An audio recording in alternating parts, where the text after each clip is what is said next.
Hello student, अभी हमने पढ़ा था advantage of high voltage transmission.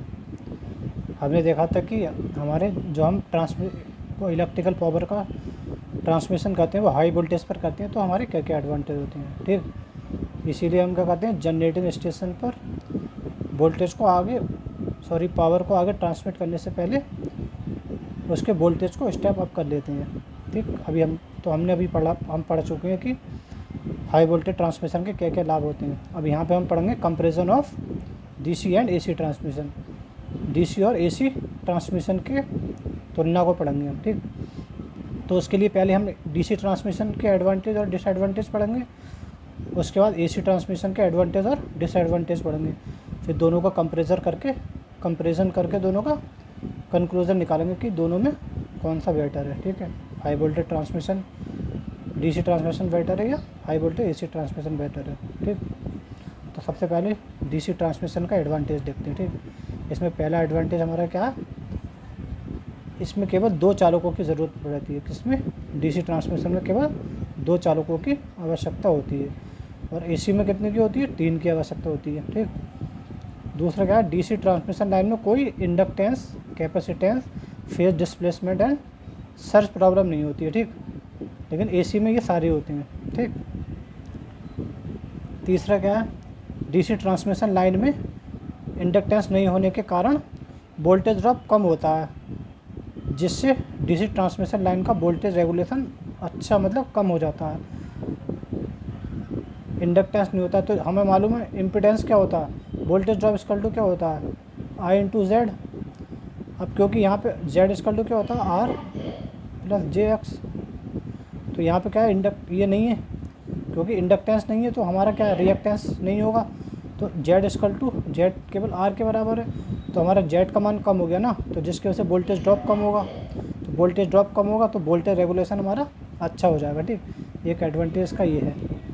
चौथा क्या है, डीसी ट्रांसमिशन में स्किन इफेक्ट नहीं होता। ठीक है, स्किन इफेक्ट ये इसी में होता है। ठीक, इसको हम आगे पढ़ेंगे ये क्या होता है स्किन इफेक्ट। ठीक, ये एक प्रभाव होता है जिसको हिंदी में बोलते हैं त्वचा प्रभाव, इसको आगे पढ़ेंगे हम ये क्या होता है। ठीक, अभी इसको हम केवल बता रहे हैं कि डीसी ट्रांसमिशन में स्किन इफेक्ट नहीं होता है, एसी में होता है ये। पाँचवा है, डीसी ट्रांसमिशन लाइन में कोरोना लॉस कम होती हैं। कोरोना लॉस भी एक प्रकार की लॉस होती है ट्रांसमिशन लाइन में, इसको भी हम आगे पढ़ेंगे। ठीक, ये वो कोरोना नहीं है जो चल रहा है आजकल, कोरोना लॉस ही अलग होती हैं। ठीक है, तो कोरोना लॉस कम होती है, जिससे जो हमारे लाइन, अगर ट्रांसमिशन लाइन जा रही है उसके पास से और कोई हमारी कम्युनिकेशन लाइन या टेलीफोन लाइन जा रही है तो उसके साथ इंटरफेरेंस क्या कम हो जाता है जब हमारा कोरोना लॉस कम होती है। ठीक, तो डीसी ट्रांसमिशन लाइन में कोरोना लॉस कम होती है जिसके कारण कम्युनिकेशन लाइन के साथ इंटरफेरेंस कम हो जाता है। ठीक, ये इसका 5वां एडवांटेज है। अब इसके डिसएडवांटेज देखेंगे हम कि इसके डीसी ट्रांसमिशन के डिसएडवांटेज क्या क्या होते हैं। तो पहला डिसएडवांटेज इसका है, इलेक्ट्रिकल पावर को कम्यूटेशन प्रॉब्लम दिक् परिवर्तन प्रॉब्लम के कारण हाई डीसी वोल्टेज पर जनरेट नहीं कर सकते। ठीक, तो इलेक्ट्रिसिटी को हम एसी पर ही जनरेट करते हैं। ठीक, तो क्या है, कम्यूटेशन प्रॉब्लम के कारण हाई डीसी वोल्टेज पर हम इलेक्ट्रिकल पावर को जनरेट नहीं कर सकते, ये एक डीसी ट्रांसमिशन का एक डिसएडवांटेज है। ठीक, दूसरा डिसएडवांटेज देख लेते हैं, डीसी वोल्टेज को हाई वोल्टेज पर पावर ट्रांसमिशन के लिए स्टेप अप नहीं कर सकते। ठीक, तो डीसी वोल्टेज को क्या स्टेप अप नहीं कर सकते क्योंकि हमारा ट्रांसमिशन जो है डीसी पर काम ही नहीं करता है, तो डीसी वोल्टेज को हाई वोल्टेज ट्रांसमिशन के लिए स्टेप अप नहीं कर सकते। ठीक, ये इसका एक डिसएडवांटेज है। ठीक, तो यहाँ पे हमने डीसी ट्रांसमिशन के एडवांटेज और डिसएडवांटेज देख लिए। अब एसी ट्रांसमिशन के एडवांटेज और डिसएडवांटेज देखेंगे।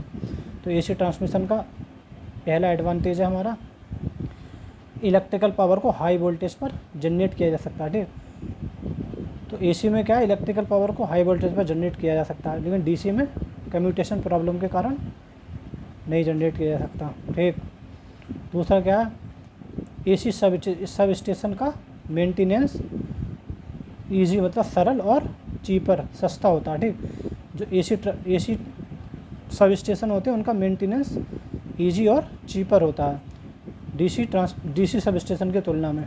ठीक है। तीसरा इसका एडवांटेज क्या है, एसी वोल्टेज को ट्रांसफार्मर द्वारा स्टेप अप या स्टेप डाउन किया जा सकता है, लेकिन डीसी वोल्टेज को नहीं किया जा सकता। ठीक, तो ये क्या है इसके एसी ट्रांसमिशन के एडवांटेज हैं। अब इसके डिसएडवांटेज देख लेते हैं। तो पहला डिसएडवांटेज क्या है, एसी ये ट्रांसमिशन मैंने शॉर्ट में लिख दिया। ठीक है। एसी ट्रांसमिशन लाइन में डीसी की तुलना में अधिक चालक की आवश्यकता होती है। यहाँ पे 3 चालक की आवश्यकता होती है, वहाँ पे केवल 2 की आवश्यकता होती है। ठीक है। डीसी में एसी ट्रांसमिशन लाइन का कंस्ट्रक्शन अधिक कॉम्प्लिकेटेड होता है। एसी ट्रांसमिशन लाइन का कंस्ट्रक्शन डीसी ट्रांसमिशन लाइन की तुलना में कॉम्प्लिकेटेड होता है। ठीक है। तीसरा डिसएडवांटेज देख लेते हैं। एसी ट्रांसमिशन में स्किन इफेक्ट होता है, उसमें नहीं होता है। ठीक, इसको हम आगे पढ़ेंगे स्किन इफेक्ट क्या होता है। एसी ट्रांसमिशन में इंडक्टेंस तथा कैपेसिटेंस प्रेजेंट होते हैं, लेकिन वहाँ नहीं होते हैं। ठीक, तो ये इसके हमने डिसएडवांटेज देख लिए। अब कंक्लूजन क्या निकल रहा है, निष्कर्ष ये निकल रहा है कि फ्रॉम अबव कंपैरिजन हमने दोनों की तुलना करी, एडवांटेज डिसएडवांटेज पढ़े दोनों के, तो हम इसका ये निष्कर्ष निकल रहा है जो हमने कंपैरिजन करा दोनों का, तो इससे यह क्लियर है कि high voltage DC transmission high voltage AC transmission की तुलना में सुपीरियर है, अच्छा है। ठीक है। तो हमने ये कंक्लूजन निकाला दोनों के एडवांटेज डिसएडवांटेज देख के कि हमारा हाई वोल्टेज डीसी ट्रांसमिशन जो है एसी ट्रांसमिशन की तुलना में सुपीरियर होता है, अच्छा होता है। ठीक है, हाई वोल्टेज डीसी ट्रांसमिशन। तो जिसके लिए हमें क्या करना पड़ता है, जनरेटिंग स्टेशन पर जो हमारा 11 kV पर जनरेशन होता है, तो उसको क्या है ट्रांसफार्मर की सहायता से स्टेप अप कर लेते हैं। ठीक, तो उसके बाद इस स्टेप जो हमारा स्टेप अप हो गया, अब इस पावर को क्या करेंगे हम मरकरी आर्क रेक्टिफायर को देंगे। ये मरकरी आर्क रेक्टिफायर क्या करेगा, इस एसी पावर को डीसी में बदल देगा। ठीक, यहाँ डीसी में बदल के अब यहाँ पे क्या हम हाई वोल्टेज डीसी ट्रांसमिशन कर देंगे। ठीक, ये हमारा क्या होगा, इसके बाद पहले क्या हुआ, जनरेटेड इलेक्ट्रिकल पावर को हमने हाई वोल्टेज में बदला। अब उस हाई वोल्टेज पावर को हमने क्या करा, एसी पावर को इस मरकरी आर्क रेक्टिफायर की सहायता से डीसी पावर में बदल लिया। अब हाई वोल्टेज डीसी पावर में बदल लिया, हाई वोल्टेज डीसी पावर को आगे हमने ट्रांसमिट कर दिया। ठीक है। अब यहाँ पे क्या है, यहाँ रिसीव करने से पहले थायरोट्रॉन की सहायता से इस डीसी पावर को दोबारा एसी पावर में बदल लिया जाता है। ठीक, अब क्योंकि ये हाई वोल्टेज डीसी पावर को ये हाई वोल्टेज एसी पावर में बदल देता है ये थायरोट्रॉन। ठीक, अब यहाँ पे हमें क्या मिलती है, हाई वोल्टेज एसी पावर मिल जाती है दोबारा। फिर हाई वोल्टेज एसी पावर को यहाँ पे इस ट्रांसफार्मर की सहायता से स्टेप डाउन कर लेते हैं, कम कर लेते हैं। ठीक, उसके बाद आगे हम क्या करते हैं, डिस्ट्रीब्यूट कर देते हैं। ठीक, तो ये क्या हमारा एक हाई वोल्टेज डीसी ट्रांसमिशन का एक सिंगल लाइन डायग्राम है, ये दिखाया गया। ठीक, ये हाई वोल्टेज डीसी ट्रांसमिशन का सिंगल लाइन डायग्राम है। अगर हमें हाई वोल्टेज पर डीसी ट्रांसमिशन करना है तो सबसे पहले क्या करना पड़ेगा, जनरेटेड इलेक्ट्रिकल पावर को स्टेप अप करना पड़ेगा इस ट्रांसफार्मर की सहायता से, उसके वोल्टेज को बढ़ाना पड़ेगा। फिर हाई वोल्टेज पर एसी पावर को इस रेक्टिफायर की सहायता से डीसी में बदलेंगे। फिर यहाँ से हम हाई वोल्टेज पर डीसी पावर को ट्रांसमिट करेंगे।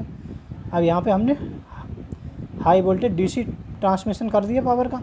अब यहाँ पे रिसीव करने से पहले, यहाँ पे इस सब स्टेशन पर रिसीव करने से पहले इस थायरोट्रॉन की सहायता से डीसी को अब एसी में बदलेंगे। ठीक, अब ये थायरोट्रॉन क्या करेगा, डीसी को हाई वोल्टेज डीसी पावर को हाई वोल्टेज एसी पावर में बदलेगा।